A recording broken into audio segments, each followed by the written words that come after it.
जल्दी से नाश्ता लगवा दो, सारदा ने कहा और वो गर्दन खम करके वहां से चली गई। फिर मैंने नगाना सारदा के साथ बेहतरीन नाश्ता किया।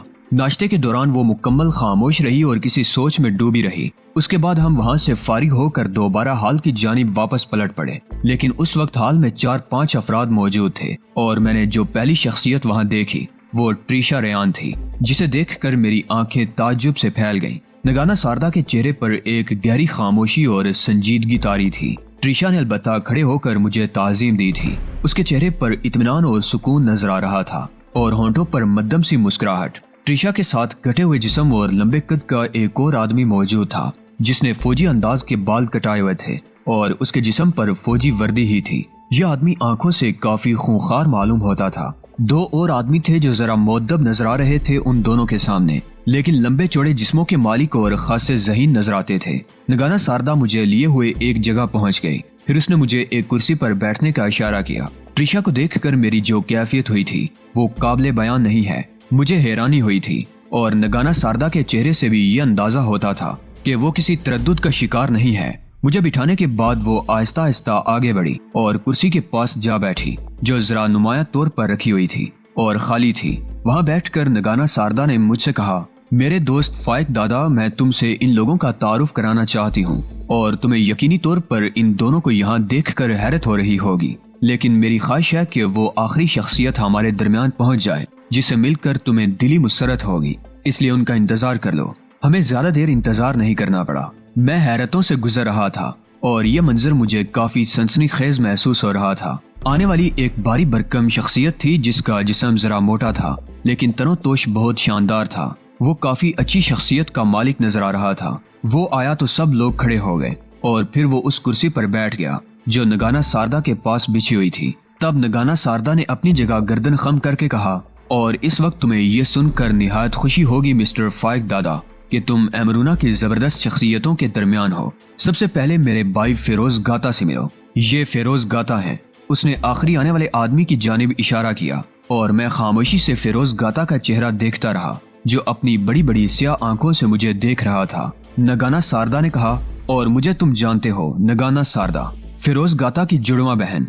इनसे मिलो, ये हमारी सरगर्म कारकुन ट्रिशा रेयान है। ट्रिशा रेयान को तुम मेरी मुखालिफ शख्सियत के रूप में देख चुके हो, लेकिन तुम्हें हैरान नहीं होना चाहिए। अभी मिस्टर फेरोज गाता तुम्हें तमाम सूरत हाल से आगाह कर देंगे। इस वक्त ट्रिशा रेयान का तुमसे मुकम्मल तारुफ हो जाएगा। और ये है मिस्टर फेरोन।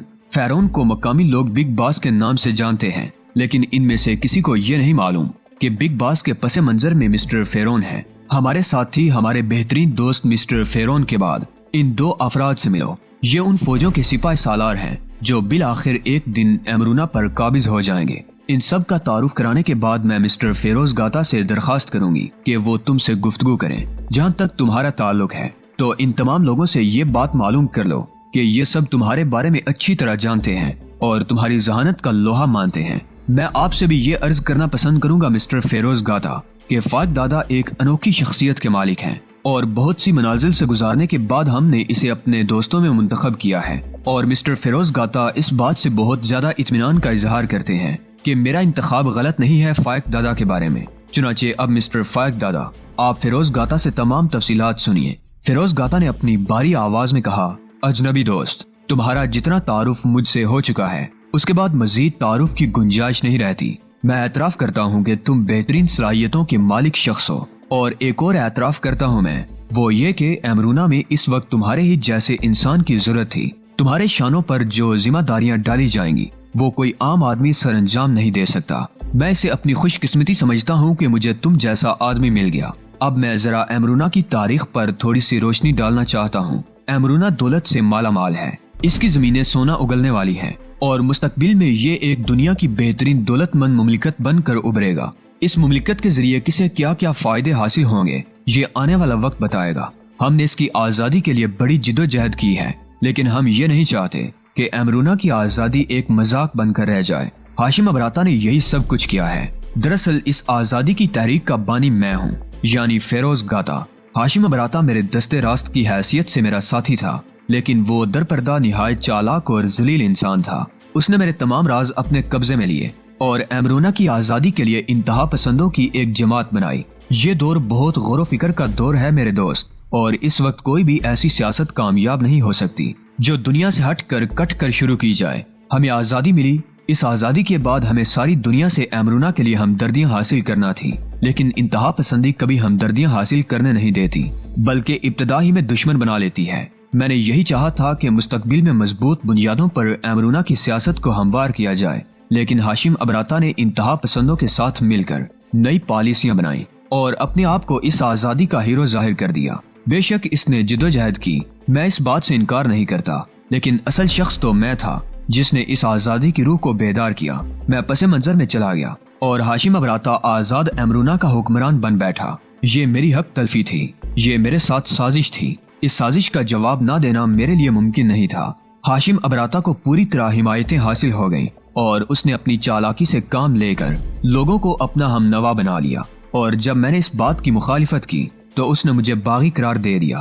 اس نے اپنا ایک نظریہ بنایا ہے، وہ یہ ہے کہ امرونہ کو خاص انداز میں پروان چڑھنا چاہیے، جبکہ میں سمجھتا ہوں کہ آنے والا وقت اس کے اس نظریے کی تردید کرے گا اور اسے مشکلات کا سامنا کرنا پڑے گا، اور یہ مشکلات میری آزادی کی اس جدوجہد کو قتل کر کے رکھ دیں گی جس کے لیے میں نے اپنی زندگی وقف کر کے رکھ دی ہے۔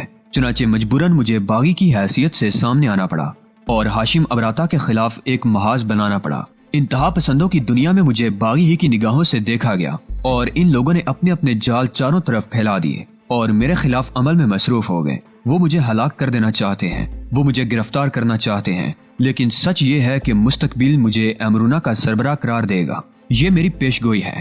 ہاشم ابراتا کے سلسلے میں میں نے جو کچھ کیا، اس میں بنیادی طور پر مجھے کامیابی صرف اس لیے حاصل نہیں ہوئی کہ ہاشم ابراتا نے دولت کے دروازے کھول دیے، ایسے اہم لوگوں کو اپنا ہم آواز بنا لیا کہ میرے منصوبے تکمیل کو نہ پہنچ سکے۔ مجھے تلاش تھی کسی ایسی شخصیت کی جو امرونہ سے وفادار تو ہو لیکن اس کا تعلق امرونہ سے نہ ہو۔ میں نے سلسلے میں چاروں سمت نگاہیں دوڑائیں اور بدقسمتی سے مجھے میرے مطلب کا کوئی آدمی نہیں مل سکا، ایک ایسا شخص جو میرے ان منصوبوں کی تکمیل کر سکے اور مکمل طور پر مجھ سے تعاون کر سکے۔ پھر میری بہن نگانا ساردا نے مجھے تمہارے بارے میں تفصیلات بتائیں اور ہم تمہارا جائزہ لیتے رہے۔ یہاں سے میں گفتگو کو نیا رخ دے رہا ہوں، یعنی نگانا ساردا۔ جب ہم نے یہ دیکھا کہ ہاشم ابراتا نے چالاکی سے کام لے کر ہمیں ہمارے حق سے محروم کر دیا ہے اور امرونہ کا مالک بن بیٹھا ہے، تو پھر ہم نے بھی اس چالاکی کا جواب چالاکی سے دینا شروع کر دیا۔ گووے کو باغیوں کا علاقہ قرار دیا گیا اور گووے میں گویا تمام باغی موجود تھے، لیکن حقیقت یہ تھی کہ گووے صرف ایک دکھاوے کی چیز ہے اور وہاں جو کچھ ہوتا ہے اس کا اصل کام سے کوئی تعلق نہیں ہے۔ نگانا ساردا میری جڑواں بہن ہے، لیکن اس نے میری ہدایت پر مجھ سے اختلاف پیدا کیے اور مجھ سے علیحدہ ہو کر باہر کی دنیا میں آ گئی، اور اس نے کچھ ایسے کام شروع کر دیے جو حکومت کی نگاہوں میں ناپسندیدہ تھے، لیکن حکومت اس پر ہاتھ نہیں ڈال سکتی تھی۔ بگ باس میرا دوست فیرون میرے لیے اسلحہ حاصل کرنے لگا اور اس نے بھی چالاکی سے کام لے کر اپنے آپ کو ایک غیر متعلق شخصیت ظاہر کیا۔ بہت سا اسلحہ اس نے امرونہ کی حکومت کے ہاتھ فروخت کیا اور یہ ظاہر کر دیا کہ وہ ایک غیر متعلق آدمی ہے، لیکن در حقیقت وہ میرا ساتھی ہے۔ ٹریشا ریان نگانا کی بچپن کی دوست ہے، نگانا کی دشمن بن کر سامنے آئی اور اس نے ہم لوگوں کے خلاف کارروائی شروع کر دی، لیکن در حقیقت وہ ہماری ہی ایک ساتھی ہے۔ جب تم ہمارے علم میں آئے تو ہماری نگاہیں تم پر جم گئیں اور ہم یہ محسوس کرنے لگے کہ تم وہ آدمی ثابت ہو سکتے ہو جو ہمارے لیے کارآمد ہو۔ مسٹر فائق دادا، مس نگانا ساردا نے مجھے تمہارے بارے میں تمام تفصیلات بتا دی ہیں۔ بے شک تم جیسی فطرت کا مالک آدمی جب خطرناک ہوتا ہے تو اتنا کہ اس کی خوفناکیت کا مقابلہ نہیں کیا جا سکتا۔ نگانا ساردا نے تمہیں پسند کیا، تم کو ایک اچھا ساتھی پایا اور اس کے بعد اس نے مجھ سے تمہارے بارے میں تفصیلات بتائیں۔ مجھے بھی تمہاری جانب متوجہ ہونا پڑا اور پھر میں گہری نگاہوں سے تمہارا جائزہ لیتا رہا۔ بے شک تمہارے اندر وہ صلاحیتیں موجود ہیں جو کسی ایسے شخص میں ہونی چاہیے جو ملکوں کی تقدیر بدل دیا کرتا ہے۔ آخر میں نگانا ساردا نے تمہیں میرے پاس پہنچانے کا بندوبست کیا اور آخری امتحان کے طور پر ٹریشا ریان کو تمہارے حوالے کر دیا گیا، اور اس کے بعد تم نے جو کچھ کیا وہ بھی ناقابل یقین تھا، لیکن اب ہم تمہاری طرف سے مکمل طور پر مطمئن ہو چکے ہیں اور یوں یہ بات سامنے آتی ہے کہ میری اس طویل جدوجہد کے لیے تمہیں ایک کارکن کی حیثیت سے منتخب کیا جا رہا ہے۔ سنو مائی ڈیئر فائق دادا، در حقیقت تم جس ملک سے بھی تعلق رکھتے ہو مجھے اس سے غرض نہیں ہے۔ امرونہ کی تاریخ بدلنے کے لیے اگر تم عمل کرو گے تو ہم تمہیں اپنے آپ سے الگ نہیں سمجھیں گے۔ تمہیں ایک تاریخ ساز اجنبی کا نام دیا جائے گا اور اس تاریخ سازی میں تمہارا اہم کردار تسلیم کیا جائے گا۔ بعد میں ہم تمہیں تمہاری پسند کے مطابق امرونہ کی حکومت میں کوئی بڑا عہدہ دے سکتے ہیں बहुत बड़ा ओहदा। हो सकता है तुम्हें और कोई ऐसा बड़ा ओहदा दे दिया जाए जो तुम्हारी पसंद का हो। तुम्हारी सारी जिंदगी ऐशो इशरत में गुजरेगी। अमरूना दौलत का ढेर है, और अगर तुम अमरूना में कोई ओहदा नहीं लेना चाहते और तुम्हारे ज़हन में और कोई तस्वुर हो तो तुम जिस कदर दौलत का तस्वुर कर सकते हो कर लो। इतनी दौलत कि तुम किसी छोटी मोटी रियासत के नवाब कहला सकते हो तुम्हें दी जाएगी, और इसके सिले में तुम्हें हमारा काम करना पड़ेगा। दूसरी सूरत मेरे दोस्त फाइक दादा, वो ये कि अगर तुम ये सब कुछ ना करना चाहो तो इसके बाद हम तुमसे दरखास्त करेंगे कि जितनी रकम तुम चाहो वो लेकर अमरूना की सरहदों से बाहर चले जाओ और दोबारा अमरूना की जानिब रुख ना करो। ये इसलिए कहा जा रहा है कि आज हम सब तुम्हारे सामने नुमाया हो गए हैं और हमने अपनी वो पॉलिसी तुम्हें बता दी है जिसे बताने के बाद दो ही सूरतें हैं कि या तो तुम्हें हलाक कर दिया जाए या फिर अपने मकसद के लिए आमादा कर लिया जाए। लेकिन हम तुम्हारी हलाकत पसंद नहीं करेंगे। तुम जैसे आदमी बार बार पैदा नहीं होते। अलबत्ता हम तुमसे दरखास्त जरूर करेंगे कि अमरूना छोड़ दो, और दूसरी सूरत में अगर तुम हमारा साथ देने के लिए तैयार हो तो हम ता जिंदगी तुम्हारे एहसान मंद रहेंगे। फैसला तुम्हें अभी करना है। जाहिर है तुम किसी से मशवरा करने के लिए नहीं जाओगे। फैसला करो और हमें जवाब दो। मैं गुमसुम हो गया था। ये कहानी जो मेरे सामने आई थी अनोखी तरीन थी। ये सोचकर मुझे दिल ही दिल में हंसी आने लगी कि मुझे अमरूना के नायब वजीर आजम का ओहदा भी दिया जा सकता है, वजीर दाखिला भी बनाया जा सकता है। मैं और वजारत, मेरे चारों दोस्तों के तो ऐश हो जाएंगे। कम से कम उनके सामने ये कह सकूंगा कि मैं भी एक रियासत का वजीर हूँ। बहरहाल हंसने का मौका नहीं था। मुझे इस वक्त जहानत से काम लेना था। दौलत के अंबार, ओहदे, ये सब बेहतरीन हैसियत रखते थे, लेकिन बदकिस्मती थी इन लोगों की कि इनके सामने एक ऐसा बेवकूफ आदमी बैठा हुआ था जिसने अपनी जिंदगी में अपने लिए कुछ भी नहीं किया था। ना मुझे वजारत की जरूरत थी, ना उस बेपनाह दौलत की। मेरी अपनी दौलत तो अपनी जात की खुशी थी। शहबाज अहमद साहिब थे जिन्होंने अपनी मुस्कुराहटों से मेरा दिल जीत लिया था और मैं उनके लिए सब कुछ करने पर आमादा हो जाता था, और इस वक्त भी वही मेरी निगाहों में थे। लेकिन बहरतौर होशियारी शर्त थी। अमरूना के बागी के सामने अगर मैं जरा भी बेवकूफ़ी कर गया तो इस बात की कोई जमानत नहीं थी कि मुझे जिंदा रहने दिया जाए। बेशक फिरोज गाता ने यह पेशकश भी की थी कि अगर मैं इस काम को पसंद ना करूं तो मुझे अमरूना की सरहदों से निकाल दिया जाए, लेकिन अगर मैं इनकार कर देता तो इस बात की कोई जमानत नहीं थी कि वो लोग मुझे यहाँ से जाने दें। चुनाचे अब जो कुछ भी करना था उनको यकीन दिलाने के लिए करना था, और मैं जानता था कि इस वक्त मुझे कितनी मेहनत की जरूरत है। चुनाचे मैंने गहरी सांस लेकर नगाना सारदा की तरफ देखा, फिरोज गाता की तरफ और फिर ट्रीशा रेहान की तरफ, और मुस्कुराते हुए कहा, मेरे दोस्त, मेरे मोहतरम दोस्त फिरोज गाता, तुम बहुत बड़े इंसान हो, बहुत बड़ी शख्सियत है तुम्हारी, और मैं अब भी तुम्हारे सामने ये एतराफ करने से बाज नहीं रह सकता कि एक दरमियाने दर्जे का आदमी हूँ, जुर्म की जिंदगी में शामिल हूँ। लेकिन मेरे जराइम सिर्फ इतने हैं कि जहाँ भी हूँ अपनी जात के लिए आसाइशें मुहैया कर लूँ, ऐशो इशरत की जिंदगी गुजारूं, और बस। लेकिन हैरानी की बात है कि इस वक्त मेरे सामने इतने ज़हीन और मुनज़्ज़म अफराद मौजूद हैं कि खुद पर गौर करता हूँ तो शर्म आती है, बल्कि हैरत भी होती है कि आखिर वो कौन सी खूबी है मेरे अंदर के जिसके लिए मुझे इतने बड़े काम के लिए मुंतखब कर लिया गया है। ताहम अगर फिरोज गाता कोई ऐसी बात सोचता है और ये समझता है कि मैं इसकी तकमील कर सकूंगा तो मुझे फिरोज गाता की पेशकश खुलूसे दिल से कबूल है। फिरोज गाता जिस अंदाज में भी चाहे मैं इसके लिए काम करने के लिए तैयार हूँ, और इसकी बुनियादी वजह यह है कि मैं उस सतह का काम करूंगा इस बार जो मैंने पहले कभी नहीं किया। वहाँ मौजूद तमाम ही अफराद के चेहरे खुशी से खिल गए। खास तौर से नगाना सारदा बहुत ज्यादा खुश नजर आ रही थी। फिरोज गाता के मोटे होंठों पर भी मध्यम सी पुरसुकून मुस्कुराहट सी फैली हुई थी, जैसे उसे मेरे अल्फाज से खुशी हुई हो। ताहम उसने संजीदगी से कहा, हमने खुलूसे दिल से तुम्हें दो पेशकशें की हैं फाइक दादा, और दूसरी सूरत भी तुम्हारे सामने लाई गई है। दूसरी सूरत? मैंने सवाल किया। हाँ, समझना चाहता हूँ, मैंने कहा। जो जिम्मेदारी तुम्हें सौंपी जाएगी वो बहुत खतरनाक और मुश्किल होगी। अभी चंद लम्हात कबल मुझे बताया गया है कि इस काम का मुझे अहल समझा जा रहा है जो मुझे दिया जाएगा। ओह, तुम्हारा कहना दुरुस्त है दोस्त, तुम और सिर्फ तुम इसके अहल हो, मगर हम तुमसे मुखलिस हैं और तुम्हें इन खतरात से आगाह करना चाहते हैं जो तुम्हें ये काम करते हुए पेश आएंगे। मैं जानता हूँ इसके बावजूद तुम हमारा साथ देने पर आमादा हो। हाँ, तुम्हारा बेहद शुक्रिया। अब दूसरी बात पूरी सच्चाई से बताओ, पूछो, मुआवजे के तौर पर तुम क्या चाहोगे? फिरोज गाता की दोस्ती, मैंने कहा। क्या मतलब? मिस्टर फिरोज गाता, मैं बहुत बड़ी बात नहीं कहना चाहता तुमसे। मैडम नगाना सारदा ने, तुम्हारी इस खातून साथी ट्रीशा रेहान ने मुझे एक हैसियत दी है, मेरा तायुन किया है और इसके नतीजे में मुझे ये पेशकश की है। मुझे किसी काबिल समझ कर ही ये जिम्मेदारी मुझे सौंपी जा रही है ना? हाँ, किस काबिल समझा गया है मुझे? एक जीरक, मामला फहम और दलेर इंसान। جو کام میں تمہارے لیے سر انجام دے سکتا ہوں، کیا میں دوست کے لیے کیا اپنی پسند کی حیثیت اختیار کرنے کے لیے سر انجام نہیں دے سکتا تھا؟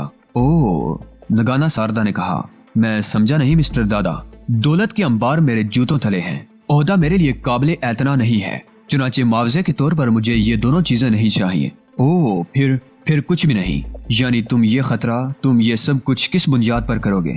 صرف تمہارے لیے، ساردا کے لیے۔ تم لوگوں کو تمہارا مقام مل جائے گا تو میں تمہیں مبارکباد دے کر یہاں سے چلا جاؤں گا، یہ کہہ کر کہ یہ صرف اس دوستی کے نام پر جو تم نے مجھ سے کی۔ فیروز گاتا خاموشی سے مجھے دیکھتا رہا، پھر اچانک اٹھ کھڑا ہوا۔ اس نے کہا، نگانا میرے دوست کے لیے بہترین رہائش گاہ کا بندوبست کرو۔ نگانا بھی اٹھ گئی اور باقی دوسرے افراد بھی۔ نگانا مجھے ساتھ لے کر وہاں سے باہر نکل آئی۔ پھر میری رہائش کے لیے بھی یہی بندوبست کیا گیا تھا۔ نگانا ساردا مجھے اس وسیع و عریض کمرے میں لے آئی تھی جو ہر طرح کی آسائشوں سے پر تھا۔ خوبصورت بیڈ روم، مہیکہ غسل خانہ، قالین وغیرہ، غرض وہ ہر شے یہاں موجود تھی جو ایک اچھی رہائش گاہ میں ہو سکتی ہے۔